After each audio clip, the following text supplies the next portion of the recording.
You ask Tiger to solve. This deals with linear equations with one unknown. The final result is x equals 3/10. Let's solve it step by step. Isolate the x. Multiply both sides by inverse fraction 9/5.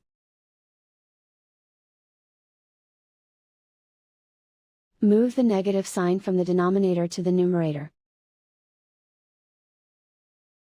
Group like terms.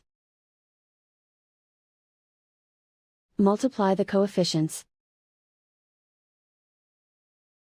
Simplify the arithmetic.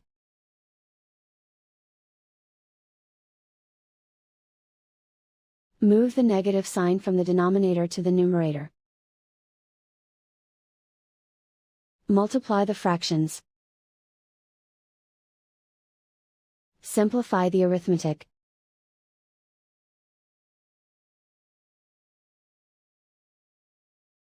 And so the final result is x equals 3/10.